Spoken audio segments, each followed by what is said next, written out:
பிரியமானவர்களே, கர்த்தர் நல்லவர். இந்த நாள் கர்த்தர் உண்டு பண்ணின நாள். இதில் நாம் மகிழ்ந்து களி கூறுவோம். ஆண்டவராகிய இயேசு கிறிஸ்துவின் நாமத்தினால இந்த நல்ல சத்தியங்களை கேட்கும்படியாக நான் ஒவ்வொருத்தரையும் வாழ்த்தி ஆசீர்வதிக்கிறேன். நிச்சயமாகவே இப்படிப்பட்ட விசுவாச வார்த்தைகளை கேட்கிற காதுகள் பாக்கியம் உள்ளவைகள்.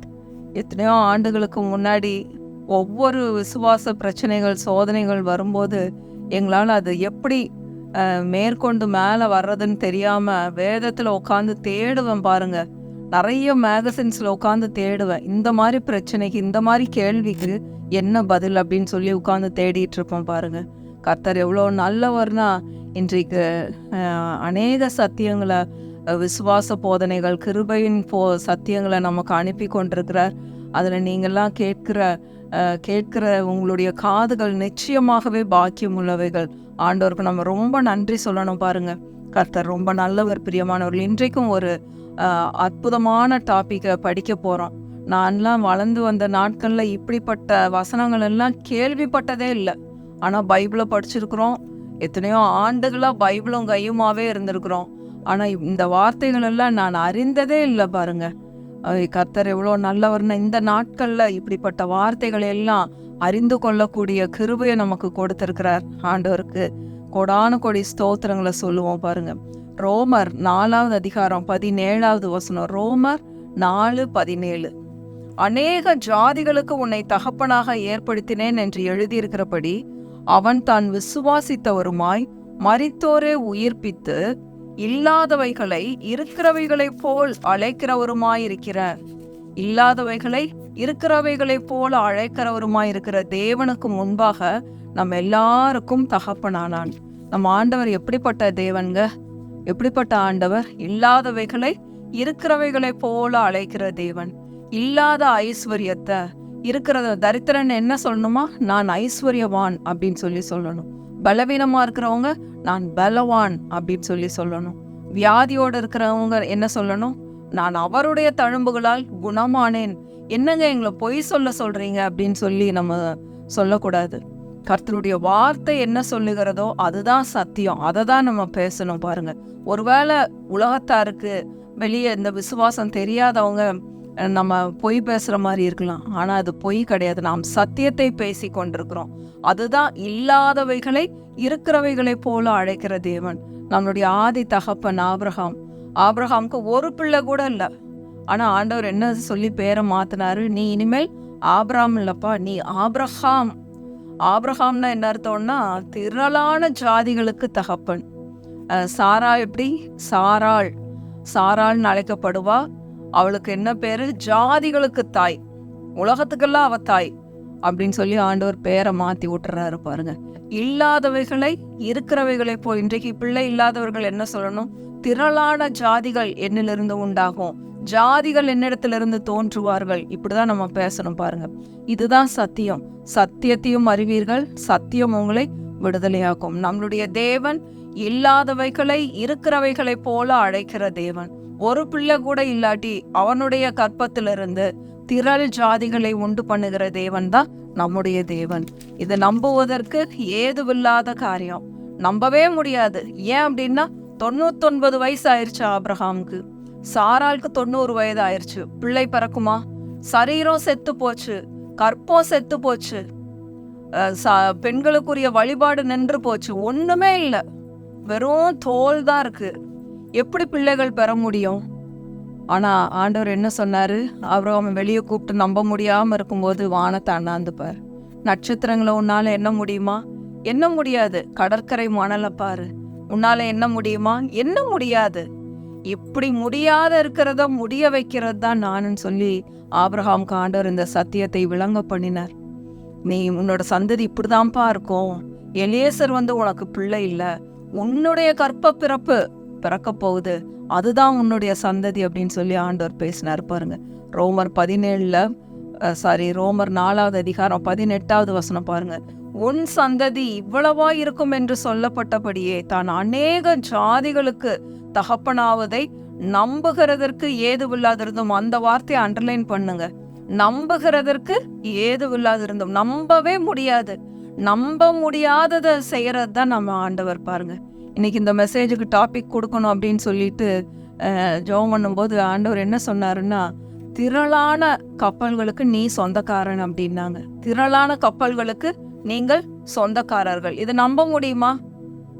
ஒரு கார் வாங்குறதுக்கே எவ்வளவோ யோசிக்கிறோம். ஆனா ஆண்டவர் என்ன சொல்றாரு, நீ திரளான கப்பல்களை வாங்குவ, திரளான கப்பல்களுக்கு நீ சொந்தக்காரியா இருப்ப அப்படின்னு சொல்லி ஆண்டவர் சொல்றாரு. நம்புகிறதற்கு ஏதுவில்லாதிருந்தும் அதை நம்பிக்கையோட விசுவாசித்தான். நம்பவே முடியாது, ஆனா நம்புறோம் பாருங்க, அதுதான் விசுவாசம். ஆண்டவர் அதை தான் விரும்புறாரு பாருங்க. இன்னைக்கு நான் ஐயோ ஆண்டவரே, நான் திரளான கப்பல்களுக்கு சொந்தக்காரி அப்படிங்கிறத நான் ஏற்றுக்கொண்டேன் பாருங்க. அடுத்தது 19வது வசனம், அவன் விசுவாசத்திலே பலவீனமாய் இருக்கவில்லை. அவன் ஏறக்குறைய 100 வயதுள்ளவனாய் இருக்கும்போது தன் சரீரம் செத்து போனதையும் சாராளுடைய கற்பம் செத்து போனதையும் எண்ணாதிருந்தான். இந்த வசனத்துல 2 வார்த்தையை அண்டர்லைன் பண்ண போறீங்க. என்னன்னா, அவன் விசுவாசத்திலே பலவீனமாய் இருக்கவில்லை. அடுத்தது கற்பம் செத்து போனதை எண்ணாதிருந்தான். அப்ப நம்மளுக்கு என்ன இல்லையோ அதை குறிச்சு நம்ம எண்ணவே கூடாது, இல்லாததை குறிச்சு நம்ம நினைக்கவே கூடாது. எல்லாத்தையும் உடைய ரட்சகர் இயேசு கிறிஸ்து நம்ம கூட இருக்கிறாரு. அதனால இல்லாததை குறித்து நம்ம என்ன பண்ணக்கூடாது, இல்லாததை குறித்து நம்ம நினைக்கவே கூடாது பாருங்க. அடுத்தது இன்னொரு முக்கியமான வசனம் பாருங்க, 20வது வசனம், ரோமர் 4:20.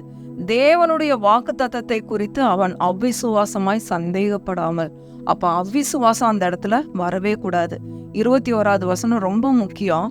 தேவன் வாக்குத்தத்தம் பண்ணினதை நிறைவேற்ற வல்லவராயிருக்கிறார் என்று முழு நிச்சயமாய் நம்பி, அவர் வாக்கு பண்ணிட்டாரு, அதை நான் நம்புவேன், விசுவாசிப்பேன் அப்படின்னு சொல்லி முழு நிச்சயமாய் நம்புறது பாருங்க. ஆபிரகாம் எப்படி நம்பினாருன்னு பாருங்களேன். ஆதியாகமம் 17வது அதிகாரம், ஆதியாகமம் 17 முதல் வசனம் வாசிக்கிறேன். ஆபிரகாம் 99 வயதான போது கர்த்தர் ஆபிரகாமுக்கு தரிசனமாகி, நான் சர்வ வல்லமையுள்ள தேவன், நீ எனக்கு முன்பாக நடந்து கொண்டு உத்தமனாயிரு அப்படின்னு சொல்லிட்டு நான் உன்னோடு கூட ஒரு உடன்படிக்கையை ஏற்படுத்துவேன் அப்படின்னு சொல்லி சொல்றாரு. அடுத்தது 5வது வசனம் பாருங்க, அந்த உடன்படிக்கை என்னன்னு. இனி உன் பேர் ஆபிராம் எனப்படாமல் நான் உன்னை திரளான ஜாதிகளுக்கு தகப்பனாக ஏற்படுத்தினபடியால் உன் பேர் ஆபிரகாம் எனப்படும். அடுத்தது உன்னில சாராளுக்கு சொல்றாரு, சாராளுடைய பேரு ஜாதிகளுக்கு தாய். இந்த மாதிரி ஆண்டவர் சொல்லிடுறாரு. அப்போ 2வது வசனம் பாருங்க, இல்லாதவைகளை இருக்கிறவைகளை போல அழைக்கிற தேவன் என்ன சொல்றாருன்னு, என்ன உடன்படிக்கையை ஏற்படுத்துறாருன்னு. உன்னை மிகவும் திரளாய் பெருக பண்ணுவேன். ஒரு பிள்ளை கூட இல்ல, ஆனா ஆண்டவர் என்னன்னு உடன்படிக்கை பண்றாரு. ஆதியாகமம் 17:2, நான் உனக்கும் எனக்கும் நடுவாக என் உடன்படிக்கையை ஏற்படுத்தி உன்னை மிகவும் திரளாய் பெருக பண்ணுவேன். உங்களை எப்படி பெருக பண்ணுவாரோ, மிகவும் திரளாய் பெருக பண்ணுவேன். திரள் ஜாதிகளுக்கு வானத்து நட்சத்திரங்களை போல, கடற்கரை மணலை போல நம்மளுடைய சந்ததியை பெருக பண்ணுவேன்னு சொல்றாரு. இதே மாதிரிதான் ஒவ்வொரு வாக்கு தத்தங்களும் இதே மாதிரிதான் பாருங்க, நம்மளுடைய சந்ததியை குறித்து சொல்லப்பட்டிருக்கு. அப்ப நம்ம என்ன பண்ணணும்னா, நம்ம சூழ்நிலைகளை குறிச்சும் இப்ப நடந்துட்டு இருக்கிற காரியங்களை குறிச்சும் நம்ம எண்ணாது இருக்கணும். அதை தான் முன்னாடியே இந்த வார்த்தையை சொன்ன, நம்ம எப்படி இருக்கணும், சூழ்நிலைகளை எண்ணாமல் இருக்க வேண்டும். அதை குறித்து ரொம்ப துருவி நம்ம கேட்கவே கூடாது. என்ன சொன்னாங்க, டாக்டர் என்ன சொன்னாங்க, இது எப்படி இருக்கு, அது எப்படி இருக்கு, நிறைய ஸ்டோரி நம்ம கேட்டுட்டோம் அப்படின்னா அது மண்டையில போய் ரெக்கார்ட் ஆயிரும் பாருங்க. அப்ப நம்ம விசுவாசிக்கிறது கடினமாயிரும். அப்ப தேவையில்லாதவைகளை காதுல போட்டுக்கவே கூடாது. தேவையில்லாத பேச்சுகள், நியூஸ்ல பாக்குறது, பேப்பர்ல பாக்குறது, இதெல்லாம் சூழ்நிலைகளை நம்ப வைக்கும். அப்ப நம்ம எப்படி இருக்கணும், நாம் விசுவாசித்து நடக்கிறவர்களா இருக்கணும். வார்த்தை என்ன சொல்லுகிறது அதை நாம பேசணும். வார்த்தை சொல்லுகிறத நம்பணும். நம்புகிறதற்கு ஏதுவில்லாதிருந்தும் ஏத்துக்கவே முடியாது. 99 வயசுல கற்பம் தரிக்க முடியுமான்னா ஏத்துக்கவே முடியாது. ஆனா ஆபிரகாமும் சாராலும் விசுவாசித்தாங்க, நம்பினாங்க. நம்ப முடியாததை நம்பினாங்க. பலவீனத்தை எண்ணவே இல்லை, விசுவாசத்துல பலவீனமா இருக்கவே இல்லை. கர்த்தர் சொல்லிட்டாரு, வாக்குத்தத்தம் பண்ணின தேவன் அவர் வாக்கு பண்ணினதை நிறைவேற்ற வல்லவராய் இருக்கிறார் என்று நம்பி, அதை நம்பி விசுவாசித்தாங்க.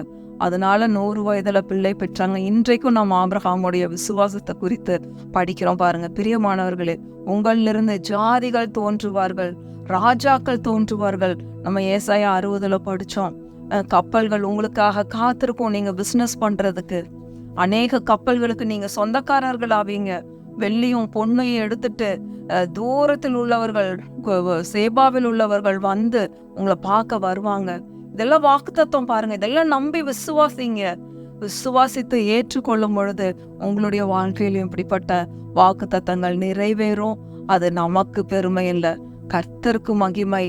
கர்த்தருக்கு மகிமை. பிரியமானவர்களே, எப்படிப்பட்டவர்களையும் தேவன் உயர்த்த முடியுங்கிறதுக்கு நம்ம எல்லாம் அடையாளங்களாகவும் சாட்சிகளாகவும் இருக்கிறோம் பாருங்க. நம்ம போய் சாட்சி சொல்லவே வேண்டாம். நம்ம இருக்கிற விதத்தை பார்த்தே ஜனங்கள் சொல்லிக் கொள்வார்கள். ஏன்னா சங்கீதத்தில் ஒரு வசனம் இருக்கு, கர்த்தர் இவர்களுக்கு பெரிய காரியங்களை செய்தார் என்று புறஜாதிகளுக்குள்ளே சொல்லிக் கொண்டார்கள். அப்படி சொல்லணுமா? நம்ம ஆண்டவரை மகிமைப்படுத்தணுமா? அப்ப நம்ம நல்லபடியா ஜீவிக்கணும், வசனங்களை விசுவாசிக்கணும், இல்லாதவைகளை இருக்கிறவைகளை போல அழைக்கிற தேவனை நம்பணும். நம்புகிறதற்கு ஏதுவில்லாதிருந்தும் நம்ம நம்பி விசுவாசிக்கணும். அப்படி இருக்கும்போது நம்மளுடைய வாழ்க்கை அவருக்கு மகிமையாக மாறும். கர்த்தர் நல்லவர், அவரை துதியுங்கள், அவர் கிருபை என்றும் உள்ளது. ஆமென், ஆமென், ஆமென்.